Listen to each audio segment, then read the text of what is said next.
Good afternoon, everyone, and thank you for joining us. My name is Marius Constantinescu. I'm happy to be the host of this relaunching in Romania of a book that has stirred quite some interest globally, I would say, because we are talking about 2030, how today's biggest trends will collide and reshape the future of everything, by Professor Emeritus of Management Mauro Guillén, also the incoming Dean of the Cambridge Judge Business Schools. Hello, Mauro. It's very nice to be talking to you again about this book. And we will also be joined during this event by Ms. Clara Alexandra Volintiru, professor within the International Economic Relations Department of the Economic Studies Academy in Bucharest, and also director of the New Economy and Society program within the Aspen Institute of Romania. And later on, Mr. Mircea, the Deputy General Secretary of NATO, and also the founder of the Aspen Institute of Romania, will be joining us for this what I think is going to be quite a challenging conversation about the future and the way it appears to be, at least from this starting point, from the end of 2022. Well, first of all, let me thank you both for being tonight with us. And if I'm allowed, I would start with Professor Guillén by asking him why this particular landmark, 2030. Well, 2030, thank you for inviting me. 2030 is just around the corner. It's a year that is only 8 years away now. And many things are going to happen between now and then. Africa will become the second biggest region by population, overtaking East Asia for the first time. Also that year, Europe, which used to be the second biggest region in the world by population in the year 1950, will have become the fifth or the sixth largest. We're also going to see that we're going to have more people above the age of 60 in the world than in any other age group. And that age group above the age of 60 is going to be the most important segment in the consumer market in the world. And that's a big change as well from what has been going on before. And finally, another thing that will be different by the year 2030, my projection is that by that year, more than half of the wealth, of the net worth in the world will be owned by women. So the situation by the year 2030 is going to be very different. And that's why I chose it as the title of the book. Well, I would say that the world as we know it will no longer be. But the question is, how ready are we to let it go, actually? Well, I think we are living the moment right now in the world. We are dealing with so many problems, with inflation, with the war in Ukraine, with frictions, geopolitical frictions in Asia and elsewhere. So I think we are too focused on the moment right now because there are major challenges facing us. And that's why I think it's really important to raise the perspective a little bit and to think about what is it that we need to change in order to be in a good position by the year 2030. Well, we've all been struck by at least two major crises in the last 3 years, the COVID pandemic and the war in Ukraine. Do we need this kind of scenarios in order to push ourselves towards a fast forward changing progress? What we need to do, I think, is first recognize that there is change in the world, and that by the year 2030, the situation will be very different. So being aware of it is really important. And this is what we need to do individually, but we also need to do in our communities. And of course, in our organizations or companies. So it's really important that everybody is aligned with the necessity to face change. And then the second thing that I think we need to do, and it's actually extremely important, is we need to make decisions. We need to adapt to the changes. But above everything else, we need to make decisions that are not irreversible. Whenever there's so much uncertainty, whenever so many things are changing simultaneously in the economy, in terms of population, in terms of technology, what we need to do is to keep our options open. And that's what I always say, be aware of the need to change, but make decisions that are not irreversible. Professor Guillén, as you were telling us, 2030 is not that far. My next question concerns the specific generation that will actually take advantage of all these changes. I mean, are these changes going to affect all of us, or just the young generation today, or how is it exactly? Well, I think these trends will affect everybody. But it will affect people with different characteristics in different ways. I think the impact will be different depending on where you are located in the world. It will also be different depending on your kind of job and whether you have the preparation to be able to gain from these changes. And I think it's also going to be really different by age group, the impact.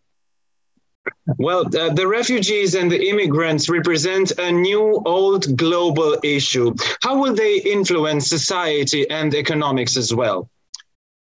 Well, I firmly believe that migration is a good thing as long as we regulate it and as long as we make sure that both the country of origin and the country of destination can benefit from it. Migration is a result of the fact that we have too few opportunities, but many people in some parts of the world, and just the opposite in other parts of the world.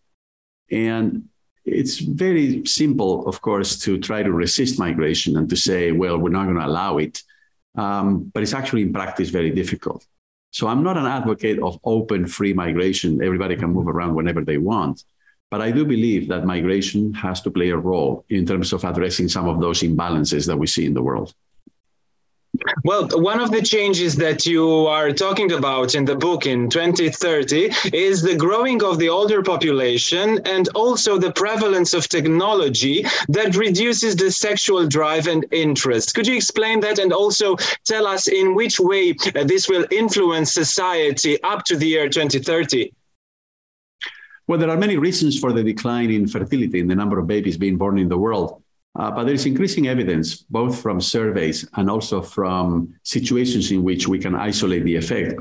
They are called natural experiments that tend to indicate that our reliance on technologies for entertainment in particular, so video games, streaming, and so on and so forth, is actually contributing to especially younger people being distracted from other kinds of things in life, like, for example, having babies. So the evidence is actually quite interesting, right? And this is not the determining factor, technology use, especially for entertainment, but it is one factor among many. It's not the most important one either, but it's one among many that is essentially bringing the number of babies down over time. But technology is also having the opposite effect, right? We also have technologies now that enable couples that in the past couldn't have children. So these are biomedical technologies that now enable those couples to have children. So technologies can cut both ways, obviously. But it is a force that is affecting population trends in the world for sure.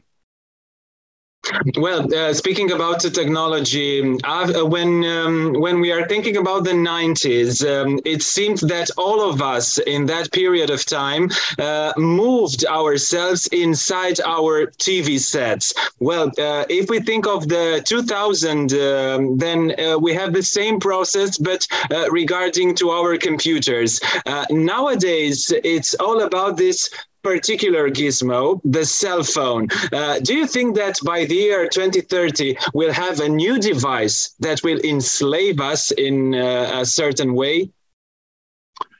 Well, I think, rather than enslave us, I think we need to think about our autonomy and our privacy as human beings and as citizens. And it is certainly the case that digital platforms, especially those that are, turned on 24/7 every day of the week, every time of the day at home, like, for example, personal assistants and so on, they can infringe on our privacy. And this is, I think, some concern that we should all have. And also social media, right? It is astonishing to me that many users of social media are willing to post on it in an open way so many details about their professional life, about their private lives, and so on and so forth. So I think the concern is more on from my point of view, in terms of privacy and in terms of not being robbed of our essence as human beings, which is that we're all different and that we have our private lives. Another prediction that you advanced for the year 2030 is that we will have more rich women than men. Could you enlarge that? Yes, the statistics that I use in the book refer specifically to millionaires, so men and women that have in excess of $1 million in net worth. Although I should say that if you draw the line at $500,000 or even at $250,000, 250,000, adjusted for inflation, you also see the same trend, which is that women are accumulating wealth faster than men. But specifically for the segment above $1 million in net worth, what we are observing is the trend that by the year 2030, more than half of the wealth owned by millionaires in the world will be owned by women. Well, we have been joined by Mr. Mircea, the Deputy General Secretary of NATO and the founder of the Aspen Institute of Romania, as well as the former Romanian ambassador in the United States and former Minister of the Foreign Affairs. Good afternoon, Mr. Joanna. Marius, let me tell you that everyone is a former future someone. So, okay. Yeah, good to be with you. And Professor Guillén, my warm greetings from Brussels, from NATO HQ. Well, we are gathered here to talk about an event book, this 2030, how today's biggest trends will collide and reshape the future of everything. Mr. Joanna, I give the words to you now to have your input on this also period of time of changes that Professor Guillén is foreseeing for all of us. Listen, I read Professor Guillén's book, I think 1 or 2 years back, and I felt the need to basically encourage him. And I would like to thank Editura Litera, the publishing house from Romania, for publishing and republishing the book. I would like to thank also my friends from Project Romania 2030 for being part of the project, and also my future son-in-law, Garrett Caton Wharton, alumnus, who has been helpful to encourage Professor Guillén to be part of this exercise. So listen, of course, in politics and in publishing, we need some form of anchors.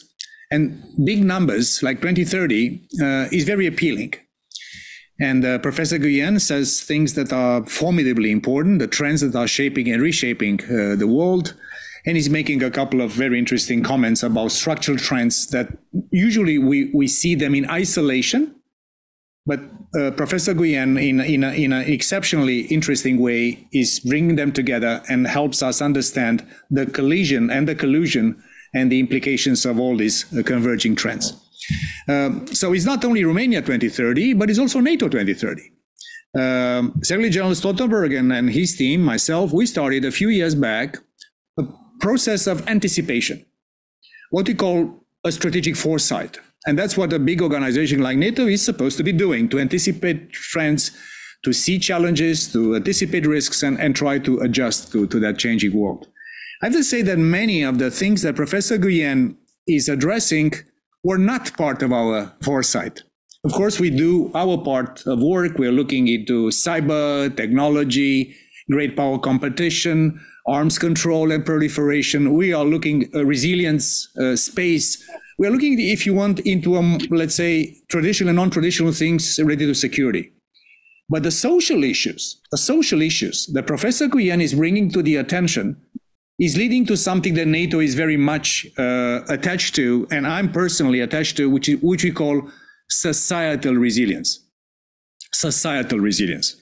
So we speak about resilience of supply chain. We speak of resilience of our armed forces, or during the pandemic, or things like that. But especially for democratic nations like us in NATO, and in the case of Romania, we are also considering societal resilience, how our citizens, our institutions, our civic fabric are responding to these challenges, we consider this to be the first line of defense. Societal resilience in NATO perspective and European Union perspective and US perspective and everyone's perspective is the first line of defense. So what Professor Guillén brings to our conversation, both in NATO, in the EU, in Romania, wherever, globally, is that we have to make sure that this transformation of world affairs have a social consequences, and without taking into account also the social implications of these big transformations, everything political, strategic, or merely economic will not be enough for us to comprehend, prepare, and adjust to these big changes. So from my side, you know, as a citizen of the free democratic world, as a leader in NATO, and as a Romanian politician in the end, this book is something I recommend strongly to everyone to read. The fact that it's also in Romanian is also helping a broader audience to read. I encourage other countries to translate the book. I'm not his agent. I'm not Professor Guillén's agent. No other, let's say, marketing tool. But this kind of consequential readings are informing us as citizens, as democracies and institutions. I have to applaud again Editura Litera from Romania, Project Romania 2030, Friends of Romania for bringing this very important book to our attention. So, and also thank you, Marius, for integrating and moderating this effort. So, great book. Citiți-o, este o carte excepțională. Thank you so much. With your permission, I will turn now to Ms. Clara Alexandra Volintiru. I'm very curious to have her insights as well. Yes, the mic. Yes. The same old, yes. Thank you, Marius. I'm very honored to be here with Professor Guillén and with Mircea, who can very well be a professor at any international university based on his comprehensive understanding of current trends and current texts. Now, in terms of relating to this very important book, I will put two hats on. I will put my hat of professor of economics at the Bucharest University of Economic Studies, but also my hat as former consultant with the World Bank for the past 8 years. And in both contexts, in both characters, we've very carefully looked at forecasting over the past few years, forecasting, strategic planning, because that was the world we were living in. And not necessarily in Romania, but in Europe as a whole. The European Union, as you all know, has made a very valiant effort out of strategic planning processes. We have the multi-annual financial framework. We plan how we shift our collective budgets ahead for the following 8 years. So such a midterm let's say goal as 2030 for us today is an operational goal or an operational target. What we do today will impact absolutely directly our outcomes for the following 8 years. And this was the logic that we've grown up in as a new member of the European Union in Romania. We've made ourselves, in turn, a valiant effort of really internalizing this strategic planning and forecasting process. Now, everything turned offside or to the peripheral vision that Professor Guillén refers to since the pandemics, right? We were making, let's say, good points, bad points, but we knew the road we were building upon in terms of process. And now we see that it's not enough to have strategic planning. It's not enough to have forecasting efforts, however accurate they might be in statistical terms, because institutions, organizations, and people also need agility. So what we're coming up with now at the Bucharest University of Economic Studies is a new framework for societal resilience, which mixes this preparedness that we've had set up for our companies and our institutions and our governments before the pandemics with this idea that was very much embedded in the business organization literature that you need to be agile, you need to adapt, and you need to extract the opportunities that are around you, whether it is wealth in the women group or new technologies that can enhance our quality of life. And you need to be also robust in order to resist and survive the coming crisis, and big crises they will be. So, and I will maybe round up my first intervention on this, what we're looking ahead for 2030, and that's why the Project 2030 in Romania was established, very much influenced by Professor Guillén's book, is actually to set up a process of reaction between experts, society at large, and the international community, a multi-level process of reaction to the coming crisis. We need to maintain our trajectory of growth in order to thrive as societies in Europe, but we also need a comprehensive process to set up robustness in our, growth processes that we're trying to build for so long. And I think the key for both these is to have an agile community of practice, right? Like the conversation we have here today. And again, many thanks for including me in this conversation. It's a pleasure. And if you both agree, I would have a question starting from the tag or the slogan that we have all seen being behind Mr. Joanna during his intervention, the power of ideas. Well, in terms of crisis, or also in more quiet and peaceful times, the ideas have this eternal resilience. As long as there will be humans, there will be ideas. So my question for both of you is the following. Which do you think that will be the main challenge up to the year 2030 or maybe beyond that year in terms of ideas and also empowering them? Whoever wants to answer first, be my guest, please. I did my PhD at the LSE, and what some of my colleagues came up with at one point was the collective brain. And they showed that throughout history, the biggest progress was made by collective efforts. We remember high notoriety scholars and thinkers, but around them there was a culture of practitioners devoted to finding out new solutions to current challenges. So if you want one big idea on my side, it would be how we will nurture the collective collaboration, the collective spirit of nurturing new ideas that will be updated to future challenges. Professor Guillén?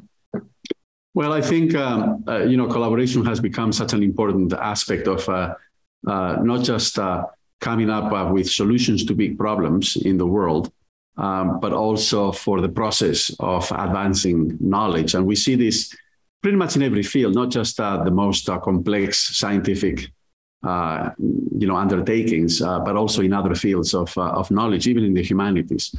So I think, the complexity of the problems, the complexity of scientific development, all of the different kinds of methodologies and tools that you bring to the table in order to advance new ideas essentially calls for collaboration. And one particular kind of collaboration, I think, is especially important in the context of all of these changes that I anticipate between now and the year 2030, which is interdisciplinary collaboration, how it is important to approach complex problems from multiple disciplinary perspectives. And we see this increasingly as being the case when we have, biology and computer science and evolution and bioengineering all coming together to address important issues, for example, in terms of the life sciences. Well, from what you have answered, I would reinforce this idea of community, because in times of crisis, we should be thinking more maybe about the idea of community, and also, as Professor Guillén was telling us, this holistic approach, this looking through to an issue, to a problem from all the points of view and trying to understand always the both sides. This also means dialogue, and I think if we go back to this 2030 year that we all took as a landmark, dialogue should be made a real and poignant priority. Okay, thank you so much. It's been a pleasure having you all during this relaunching event of the book 2030, How Today's Biggest Trends Will Collide and Reshape the Future of Everything by Professor Mauro Guillén, an event hosted and organized by the Litera Publishing House in partnership with the Romania 2030 Project and the Friends for Romania Foundation. Thank you all for being with us today. Thank you, Professor Guillén, for giving us this comprehensive book that is able to offer us a new perspective for the years to come.